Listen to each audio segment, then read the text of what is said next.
जहां आपको अपनी योग्यता, काबिलियत और समाज की जरूरत के हिसाब से संसाधन और प्रशिक्षण दोनों चीज मिले, ताकि आप समाज के कुछ लोगों का भला कर सके, समाज में सरकार के साथ मिलकर कुछ कर सके, सरकार और आपका आपस में वैमनस्यता न हो। ये इसलिए नहीं आप एजुकेशन में काम कर रहे हैं क्योंकि एजुकेशन व्यवस्था खराब है। ये वो बात लड़का जो कह रहा था पीछे, वो ठीक है, कहने का उनका तरीका अलग है। होना तो यही चाहिए कि पढ़ाई हो रही हो और सिविल सोसाइटी की भूमिका ये है कि गुणवत्ता में और बेहतर सुधार करने में आप काम करें, न कि स्कूल में किताब बांटने के लिए काम करें। तो लड़के की भावना में कोई कमी नहीं है। सारा एनजीओ वाला कहा कह लेते हमारा धंधे बंद कराने का बात कर रहा है। हम लोग रोजगार की बात कर रहे तो हम लोग को सबको बेरोजगार करने का बात कर रहा है।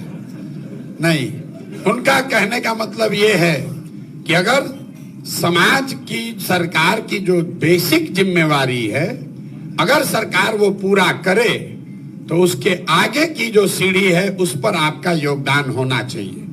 लेकिन जो भी हो, बिहार की जो स्थिति दुर्दशा है उससे आप और हम वाकिफ है। भाई साहब कह रहे हैं कि सीमांचल में बड़ा हालत खराब है, तो आप हमको बताइए मिथिलांचल में कौन बढ़िया है? चंपारण छपरा में कौन बढ़िया है कि सीमांचल का चिंता कर ले? हम पैदल चलते हैं, हर आदमी यही कहता है भैया पूरा बिहार बहुत गरीब है। पूरा बिहार में मधुबनी सबसे गरीब है, मधुबनी में बिस्फी सबसे करीब है। फिर वहां से दरभंगा गए तो कहता है भैया पूरा बिहार में बहुत परेशानी है, लेकिन सबसे ज्यादा परेशानी दरभंगा में है। दरभंगा में भी सबसे ज्यादा परेशानी केवटी में है। जो जहां रह रहा है उसको लग रहा है भैया हम ही परेशान हैं, हम ही दबे हुए। हम आपको बता रहे हैं पूरा बिहार इतने दुर्दशा में जी रहा है। यहां प्रति व्यक्ति आय है 35,000 रुपया। 35,000 रुपया प्रति व्यक्ति आय है। पटना और बेगूसराय 2 जिला को हटा दीजिएगा तो प्रति व्यक्ति आय है 25,000 रुपया साल में। उसमें धनी, गरीब, किसान, व्यापारी सब शामिल है। 100 में 80 आदमी आज भी दिन में 100 रुपया, 100 रुपया नहीं कमा रहा है। पढ़े लिखे लोग भी हमको पूछते हैं, ये भैया ऐसे कैसे संभव है कि 100 रुपया नहीं कमा रहा है? यहाँ तो मजदूरी 300 रुपया हो गया है। तो उसको बताते हैं कि भाई एक परिवार में एक आदमी मजदूर है, पति पत्नी बाल बच्चा लेकर 5 आदमी है, मजदूरी एक कर रहा है। अगर 300 रुपया भी मिला तो दिन में उसको 60 रुपया हुआ, और 300 दिन उसको मजदूरी नहीं मिल रही है। मजदूरी मिली 15 दिन तो प्रति व्यक्ति कितना हुआ? 30 रुपया। 100 में 80 आदमी बिहार में 100 रुपया भी प्रतिदिन नहीं कमा रहा है।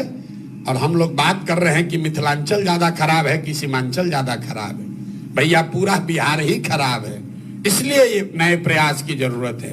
अब आपने, कुछ लोगों ने सवाल किया है, ये जन सुराज पर काहे भरोसा करें भाई?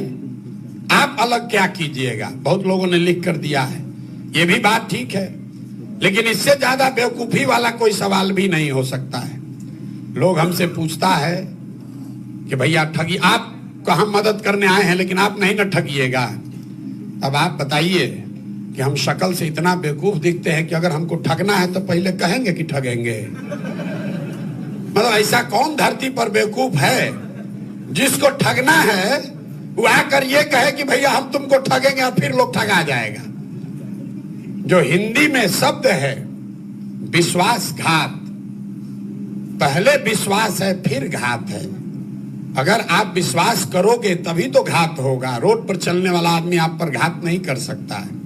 तो ये सवाल ही बेमानी है कि आप पर कैसे भरोसा करें, करें कि न करें।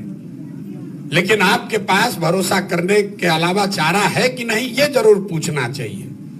मान लीजिए कि किसी को आप जानते हैं जिसको ला इलाज बीमारी हो गई, 2-4-5 बरिस से उसका इलाज चल रहा है, उसमें सुधार नहीं हो रहा। अंग्रेजी में उसको हम लोग कहते हैं पैलिएटिव केयर, मतलब रोग खत्म नहीं होगा, आपका जीवन ठीक ठाक चलता रहे, इसके लिए ट्रीटमेंट होता है।